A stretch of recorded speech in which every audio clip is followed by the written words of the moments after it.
Welcome to CPAC Now, America Uncanceled. We are here in Washington, D.C., in our nation's capital, on the National Mall for the March for Israel. Now, there are thousands and thousands of people lining the streets, lining the entire National Mall in support of Israel and the Jewish community. So let's take a walk around and see what people think about what's actually happening over in Israel regarding the Israel-Hamas war. And why is it so important that America stands with Israel during times like these? Okay, so I see your sign here that says, "I don't feel safe on campus." And we're seeing all these different protests across college campuses supporting Hamas.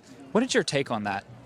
Honestly, because I'm a Jewish person, I definitely have a different perspective than those who are supporting Hamas and vice versa.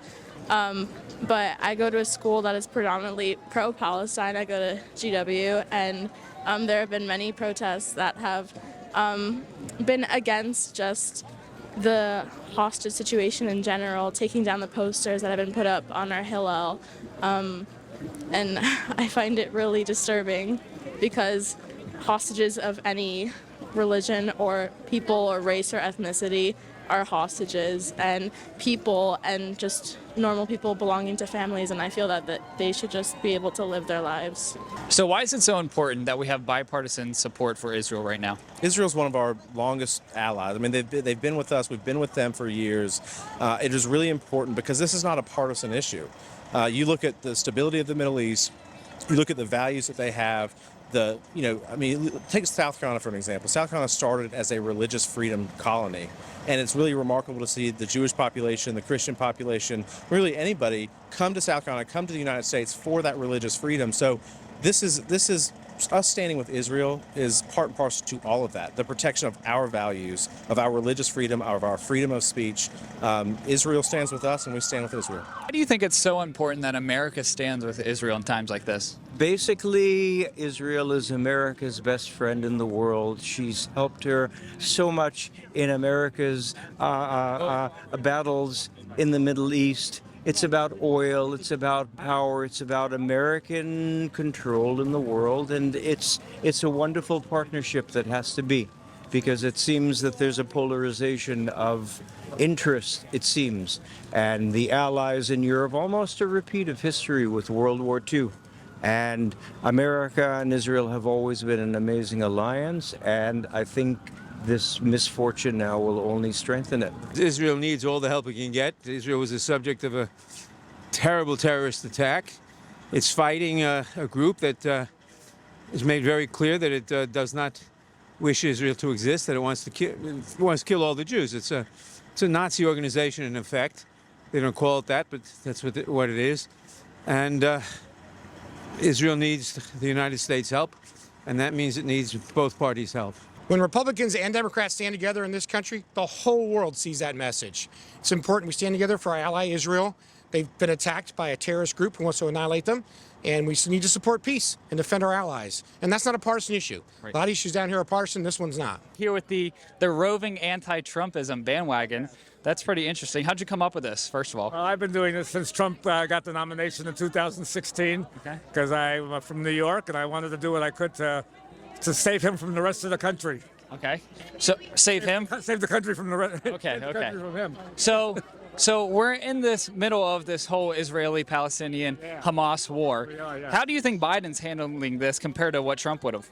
Well, I don't know what Trump would have done. I know Biden went to Israel. I don't think Trump would have gone to Israel. Well, Trump did, broker the Abraham Accords, which was bringing peace. Right, but Trump didn't. Well, first of all, that's kind of in shambles right now. Secondly, under Joe Biden, under Hamas attacking Israel, which is it would never happen under Donald Trump. So what would Trump have done? Tell me, what would Trump have done? You answer a question. Right, I just told you. He brokered the Abraham Accords that was bringing peace. What would he have done to stop Hamas? He already did it. They weren't attacking Israel. Under Donald Trump, no new wars broke out. And under Trump, we had COVID. Does that mean Trump caused COVID? No, China caused COVID. But so anything that happened under Trump is not Trump's fault, but anything that happens under Biden is Biden's fault. Were there any wars that broke out under Donald Trump? Never convince those people. I know. Totally useless. I know so many good souls who are completely clueless. They have you know that Trump is using the exact same language as Mussolini. What with this? Trump, forget him. He's not here. Yeah, but he's running for president. He's going to ruin the country. are here. They're the ones ruining the country. Look at okay, our fine. economy. Look Okay, at the goodbye. cost of gasoline. There you go. They can never answer a question. Do you mind answering one? So question? I just want to know how you think Biden is handling this whole disaster. I think he's handling it better than I have expected because I've always thought of him as being a complete marionette, and he's only saying what Comrade Obama told him to. But maybe somewhere deep down in his soul there are some real feelings. I don't know. He's handling it better than I would have thought because at least for now, Right, he did say. pushed Israel so hard as to stop attack. Right. That's basically what he can do. Right, he did say that he fully stands with Israel, that America stands for him. That. So we got that going for I him. don't believe that, of course. I mean, you can say anything at all. I don't think you can. You have to do actions, not just say words. But the only action that U.S. could do right now is make them stop. And Right. as long as we haven't, I think good for him. How do you think Joe Biden is handling this situation, and do you think it would have happened under a Trump administration? No, it would not have happened under the Trump administration. And no, I think that our administration has led to this. Our administration and Obama administration has led to these events, and they're very soft, and they need to be much harder and not support terrorist organizations, and absolutely would not have happened under Trump. He proved to us that under his administration, we had no wars anywhere. How do you think Joe Biden is handling this situation from the American standpoint? And second is, do you think that this would have happened under President Trump? Oh, it's a fabulous question. God bless Joe Biden. Under the circumstances, I think he's doing a more than credible job. If Donald Trump was president, I do not believe this would have occurred. I do not believe that Putin would have acted in Ukraine, and the world situation would have been so much different. But this is what we've got, and we've got to make the best of it. But Joe Biden, God bless him, he's really been more than credible. All right, so I see your hat. Love your hat. So Thank you. how do you think Joe Biden's handling this, and do you think this would have happened under President Trump?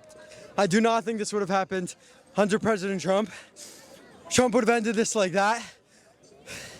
And He's out of breath because he was just partying over I here. was just running. I'm still out of breath. I apologize. Trump would have done a lot better in this situation. I don't think at the beginning Biden didn't do too bad for the start. He did a lot better than a lot of people thought he would do. But I still think Trump would have handled the situation a lot better. And I think the war would have been over so much sooner. I think it would have been over by now.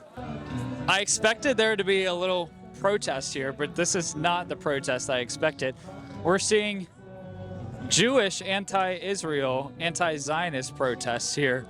They're calling for rejection of Zionism, that all Palestine needs to be returned to Palestinian sovereignty according to the Torah.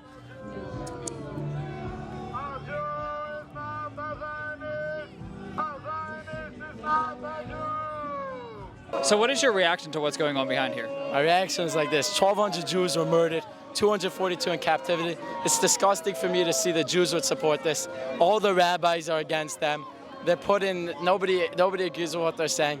Listen, whenever you have a big nation, I guess you're going to have a couple different opinions, but it's disgusting for me to see that after 1,200 Jews, I want to see what happens if they go to Gaza looking like that. I think then they'll be on our side, you know? Okay, so I love your sign. It says, did you dance on the streets on September 11th? I assume that means, were people dancing when 3,000 Americans were killed? Yes. Okay, so we're seeing what's happening all across America on these college campuses. What do you think about that when college students are so brainwashed that they're supporting Hamas? I saw recently a list how much Arabic countries invested in our colleges, into the so-called education, how they infiltrated the leftist professors into this education. And today we have indoctrinated generation of the students, and also they learned how to bully Jewish people, but fortunately they act prematurely. I think it's just that people are unaware of the truth, and it's easy to follow what society and what's like fashionism, like it's fashionable. You know, it's like it's a trend. They don't really see what's real, and like I think it's about time everyone opens their eyes and sees the truth, what's evil and what's wrong. They hope they choose the right path and stop being, you know, blurred. It's like a blurred vision. They have to take off that lens and see the truth. Honestly, it all comes from miseducation. You know, a lot of people aren't exactly informed on exactly what Hamas is, what their goals are, what their motives are. For all they know, they're so-called freeing Palestine.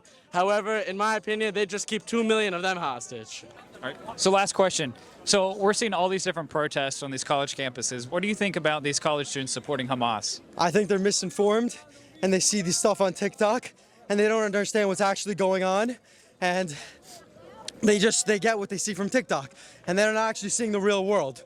You know, they're getting it from social media. So we're seeing all these different protests across these college campuses.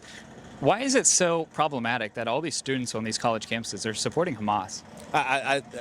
This was what boggles my mind, quite frankly, because freedom of speech matters and we always protect it. But to lock Jewish students in a library, to harass them on campus, this isn't who we are. College campuses should be free speech zones where you can speak your mind, you can hone your debates, discover who you are, and they're not even allowing speech to take place. We just had a hearing on this in the House Judiciary Committee last week. It's reprehensible and disgusting what is going on our college campuses today. You know, it's a sad reality that there's some bad information out there, and some people need to do a better, universities need to do a better job telling the truth to students on campus about what terrorism really is and what evil really is. Do not equate the two. Okay, they should not be equated. And too much on college campuses, they're equating Israel defending themselves from terrorists attacking, trying to kill them. And so I frankly, we need to call on college campuses to stop anti-Semitism and tell the truth about foreign policy.